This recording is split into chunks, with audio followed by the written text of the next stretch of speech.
Hai semuanya, main-main JavaScript kita kali ini akan membuat atau memainkan web speech API di mana kita akan mengubah suara atau apa yang kita katakan menjadi sebuah teks. Nah, teksnya nanti sekedar mau ditampilkan atau diolah lebih jauh lagi tentu terserah teman-teman. Ada beberapa contoh kasus yang bisa kita lakukan seperti misalnya membuat transkrip podcast. Jadi ketika kita berbicara, langsung ada transkripnya, kita bisa pakai untuk itu. Atau ketika teman-teman di sebuah seminar berbicara dan ingin pada saat berbicara ada teksnya langsung agar teman-teman yang punya masalah saat mendengar atau dari teman-teman tuli misalnya bisa membaca apa yang kita katakan lewat prompt tadi. Nah, kali ini di main JavaScript-nya saya akan ditemani oleh monitor BenQ GW2785TC, di mana monitor ini bukan sembarang monitor, tapi monitor yang memang dibuat untuk programmer atau orang-orang yang sering berada di depan layar seperti kita. Untuk kamu yang belum pernah melihat reviewnya, silahkan cek video di bawah. Dan kamu akan melihat di sana ada dua monitor yang saya review, yang seri 24 inch dan juga 27 inch. Tapi kali ini saya akan mencoba menggunakan salah satunya saja. Mari kita mulai. Teknologi yang akan kita gunakan di sini adalah Web Speech API. Ini adalah API resmi tanpa third party atau pihak ketiga. Teman-teman bisa membaca di MDN Web Docs, di developer Mozilla.org, atau di situs-situs lainnya yang menjabarkan apa aja sih yang bisa kita lakukan dengan Web Speech API ini. Nah, langsung aja yang kita lihat di sini. Secara garis besar ada dua, yaitu ada Speech Recognition dan juga Speech Synthesis di sini. Kasarnya kalau Speech Recognition untuk menginput suara kita, kalau sintetis ini yang untuk mengeluarkan atau dari teks ke speech. Nah, pada bagian kali ini kita hanya akan fokus ke speech recognition-nya karena kita akan menginput suara dan mengubahnya menjadi teks sebelum teman-teman olah nanti. Di sini cukup banyak ya API yang bisa kita gunakan yang akan kita lihat seiring berjalannya program kita. Nah, di sini saya sudah menyediakan dua file. Yang pertama file HTML yang sangat basic. Di sini hanya ada H1 dan dua tombol untuk memulai dan memberhentikan suara kita nanti. Masing-masing saya beri ID. Begitu juga paragraf di sini untuk menampilkan hasilnya dan satu file eksternal JavaScript. Silahkan kalau teman-teman mau mengikuti ini sambil mengetik, silahkan diikuti dulu. Dan di file main JavaScript saya masih kosong alias kita akan mulai semuanya dari nol. Ini adalah tampilan HTML yang sudah kita siapkan. Ada dua tombol dan satu teks tapi belum bisa ngapa-ngapain. Kita pindah ke file JavaScript-nya. Yang pertama kita cek dulu apakah browser kita sudah support atau belum. Kalau enggak nanti teman-teman bingung kenapa ini enggak jalan. Bisa jadi karena memang browsernya belum support.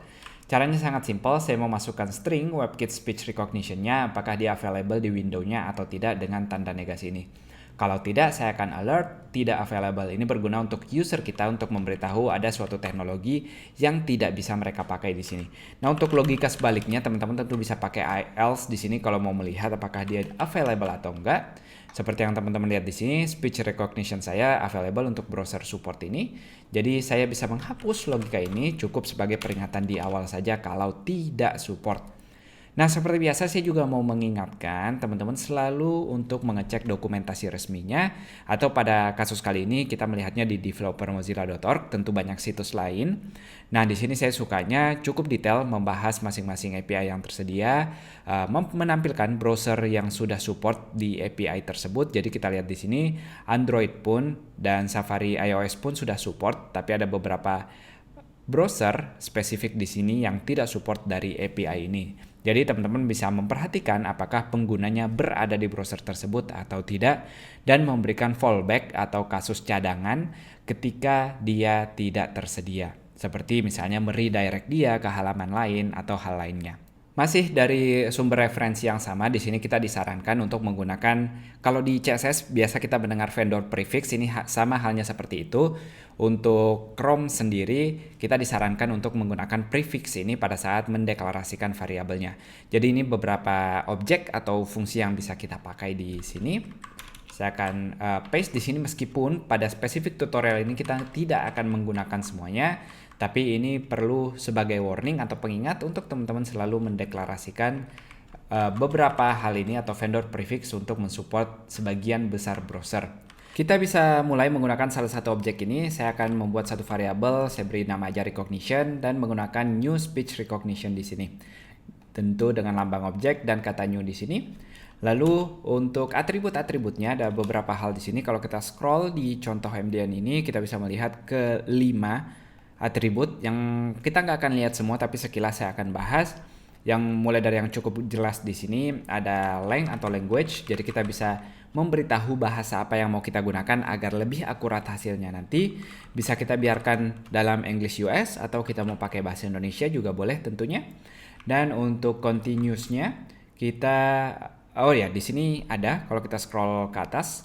Jadi continuous ini apakah kita akan menampilkan semua hasilnya, kalau kita set ke true atau false, kita akan menampilkan single atau satu result setiap kali recognition-nya atau microphone-nya kita nyalakan, atau recognition-nya lebih tepatnya, bukan mikrofon. Lalu yang lain lagi ada grammars, ini seperti memberitahu apa sih kira-kira yang mesinnya akan ekspektasi yang kita akan katakan. Kita seperti memberi boundary atau untuk memberi beban yang lebih berat apa kemungkinan kata-kata yang akan muncul. Tapi kita nggak akan lihat itu di sini. Yang akan kita gunakan di sini mungkin nanti kita akan mainkan continuous, kita akan mainkan interim results. Yang belum saya bahas, interim results adalah apakah kita akan langsung mengeluarkan semua hasilnya atau kita mengeluarkan hasilnya setiap kita ngomong. Ini juga bisa berguna untuk demo kali ini karena saya akan menggunakan dua contoh yang berbeda. Dan max alternatif di sini yang defaultnya memang angkanya 1, kita bisa memberikan alternatif kepada user sama seperti ketika teman-teman meng-Google misalnya lalu ada typo di situ, kita bisa memberikan alternatif. Nah, bedanya di sini tentu alternatif dari bukan suaranya tapi kemungkinan apa yang kita katakan. Saya akan meninggalkan opsi itu juga sekarang. Jadi ini atribut yang akan kita mainkan. Dan selanjutnya kita juga bisa mulai melihat event-event yang tersedia. Untuk melihat detail eventnya, teman-teman bisa ke bagian speech recognition di dokumentasinya di sini.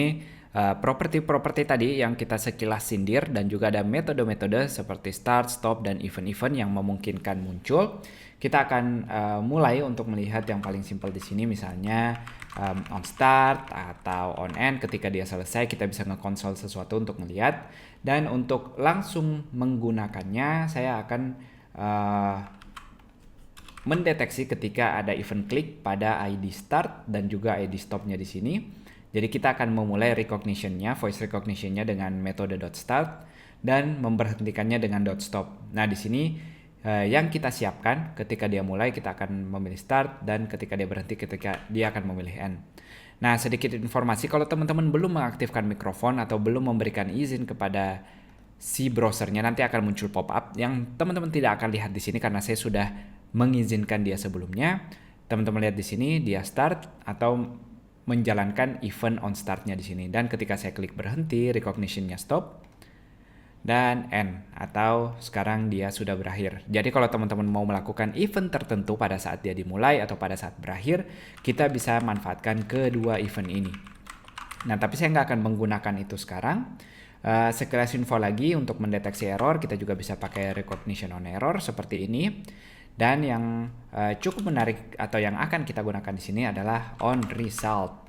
Nah, jadi on result ini saya bisa memainkan apa saja kata-kata yang kita sebutkan dan kita menampilkan result atau hasilnya di sini. Nah, di sini saya akan menampilkan langsung atau nge-console event.results-nya karena dia variabelnya ada di results-nya ini. Misalnya saya klik start. Halo, saya berkata-kata di sini. Nah, teman-teman lihat di sini ada nge-console sesuatu. Kita lihat di sini dia berada di sebuah array dan di buah array-nya ada transkrip yang persis apa yang baru saja saya katakan. Nah, jadi dalam setiap results-nya kita bisa mengambil dari indeks tertentu, mau itu 0, 1, dan seterusnya. Dan kita bisa memanggil dua variabel yaitu confidence atau transkrip. Confidence ini seperti level akurasinya tapi berdasarkan pengetahuan si mesinnya ini. Nah, mungkin kita hanya akan memakai transkrip ini aja di sini. Langsung aja kita mulai. Saya akan mengaksesnya berarti dari variabel 0 dan kita ambil di bawah indeks pertama lagi berarti 0 lagi lalu ke transkripnya untuk menampilkan konsolnya. Atau kalau teman-teman mau bisa ditampilkan di resultnya langsung. Kita akan lihat dulu. Saya mulai start. Hai, apa kabar? Saya mulai start. Hai, apa kabar? Itu kata start. Saya klik stop sekarang. Nah, jadi teman-teman lihat pada saat saya mulai, dia hanya akan mengambil kata pertama aja. Padahal saya ngomongnya udah berkali-kali. Itu kenapa? Karena di atributnya kita ngasih tahu continuousnya false, begitu juga dengan interim results-nya. Makanya dia nggak akan terus mendengarkan apa yang saya katakan, atau paling tidak dia tidak akan mengeluarkan hasil dari yang kita punya di sini. Nah, untuk memperjelasnya, saya akan tetap mengeluarkan semuanya di sini atau jangan 00. Kita akan ngelihat results-nya langsung. Jadi teman-teman lihat apakah pada saat saya bicara